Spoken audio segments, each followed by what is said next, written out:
Hi friends, ഇന്ന് രാജസ്ഥാനിലെ ഉദയപൂരിലെ ഒരു കർണിമാത ക്ഷേത്രത്തിലേക്കാണ് പോകുന്നത്.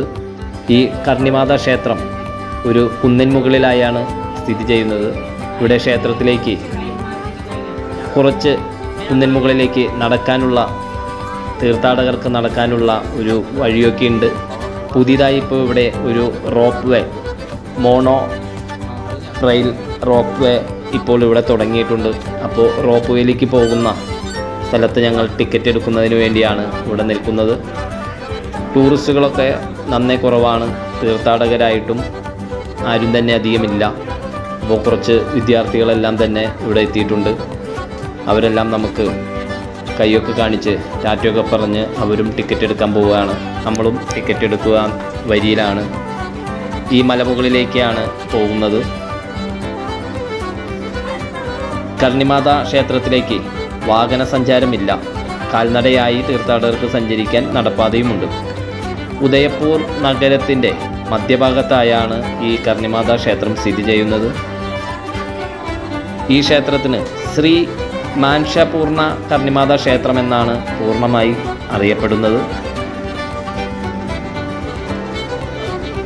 രാജസ്ഥാനിലെ ഉദയപൂരിലെ ദൂദ് തലായ് തടാകത്തിന് സമീപമുള്ള ഈ കാണുന്ന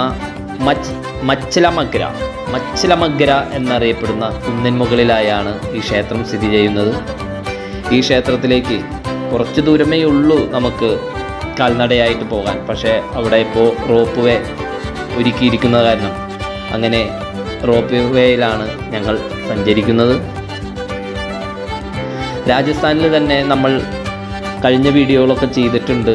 ബിക്കാനീറിനടുത്തുള്ള കർണിമാത ക്ഷേത്രം, അവിടെ എലികളാണ് ധാരാളം. ഇന്ത്യയിൽ തന്നെ അപൂർവമായാണ് എലികൾ ധാരാളം അധിവസിക്കുന്ന ഒരു ക്ഷേത്രം. അതിനെപ്പറ്റിയെല്ലാം ഇതിനു മുമ്പുള്ള വീഡിയോകൾ നമ്മൾ ചെയ്തിട്ടുണ്ട്. ഈ കുന്നിൻ മുകളിലായാണ് ഈ ക്ഷേത്രം സ്ഥിതി ചെയ്യുന്നത്. ഈ താഴെ കാണുന്ന ഈ ലേക്ക്, അതായത് തടാകം, ദൂദ് തലായ് തടാകം എന്നറിയപ്പെടുന്നു. ദൂദ് തലായ് തടാകത്തിന് സമീപമാണ് ഈ മച്ചിലമഗ്ര എന്നറിയപ്പെടുന്ന കുന്ന്. ഇതിനു മുകളിലായാണ് ഈ ക്ഷേത്രം. അങ്ങനെ ക്ഷേത്രം കാണുന്നതിനുള്ള യാത്രയിലാണ് ഇത്. ഈ റോപ്പ് വേ, നമ്മുടെ റോപ്പ് വേ അവിടെ ചെന്ന് ഇറങ്ങിയതിന് ശേഷം കുറച്ച് ഭാഗം തന്നെ മലമുകളിലേക്ക് നടന്നു കയറണം. അപ്പോൾ റോപ്പ് വേയിലിരുന്ന് ഈ ഉദയ്പൂർ നഗരത്തിൻ്റെ ദൃശ്യങ്ങളെല്ലാം നമുക്ക് ഇവിടെ നിന്ന് കാണാൻ പറ്റും. അതുപോലെ തന്നെ ആ തടാകത്തിലും ഉദയ്പൂർ നഗരത്തിനെ തന്നെ തടാകങ്ങളുടെ നഗരമെന്നാണ് അറിയപ്പെടുന്നത്. ഇതാണ് ഞങ്ങളൊപ്പം വന്ന യാത്രക്കാർ, ഇതാണ് നമ്മുടെ സുഹൃത്തുക്കൾ. അങ്ങനെ ഞങ്ങൾ അവിടെ ഇറങ്ങി. അവിടെ നിന്ന് കുറച്ച് ദൂരത്തേക്ക് സ്റ്റെപ്പ് കയറി പോകണം. ഇതെല്ലാം തന്നെ അവിടെ പ്രസാദമൊക്കെ വിൽക്കുന്ന കടക്കാരാണ്. വലിയ തിരക്കൊന്നുമില്ലാത്ത ഒരു മലമുകളിലുള്ള ശാന്തമായിട്ടുള്ള ഒരു അമ്പലമാണ്. അമ്പലം റിനോവേഷൻ വർക്കുകളൊക്കെ നടന്നുകൊണ്ടിരിക്കുന്നു. കാൽനട യാത്രക്കാർക്ക് വെയിലൊക്കെ കൊള്ളാതിരിക്കാൻ ഷീറ്റൊക്കെ മേഞ്ഞിട്ടുണ്ട്. ചില ഭാഗങ്ങളെല്ലാം ഞങ്ങളൊരു ഉച്ച സമയമായ കാരണം നല്ല വെയിലുമുണ്ട്. അങ്ങനെ മലമുകളിലേക്ക് നടക്കുകയാണ്. ആ മലമുകളിൽ നിന്ന് നമുക്ക് ഉദയ്പൂർ നഗരത്തിൻ്റെ ദൃശ്യങ്ങളെല്ലാം വ്യക്തമായി കാണാനാവും. എൻ്റെ സുഹൃത്തിന് വെയിൽ അധികം കൊള്ളാൻ പറ്റാത്ത കാരണമാണ് കൊടയൊക്കെ ചൂടിയാണ് ഈ മലമുകളിലേക്കുള്ള യാത്ര.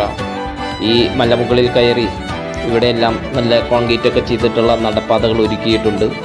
ഇവിടെ മുകളിൽ കയറി ഈ ദൃശ്യങ്ങളെല്ലാം കണ്ട് അവിടുന്ന് ഉദയ്പൂർ ടൗണിൻ്റെ ഈ ദൃശ്യവും ഈ തടാകത്തിൻ്റെ ദൃശ്യവും എല്ലാം കണ്ട് ഇവിടുത്തെ കർണിമാതാവിൻ്റെ അനുഗ്രഹവും മേടിച്ച് നമുക്ക് അവിടെ കണ്ട് തിരിച്ചു പോരണം. അങ്ങനെ നമുക്ക് കർണിമാതാവിൻ്റെ അനുഗ്രഹം തേടിയുള്ള യാത്രയിലാണ്. അടുത്ത യാത്രയുമായി ഞാൻ വീണ്ടും നിങ്ങളുടെ മുന്നിൽ വരും.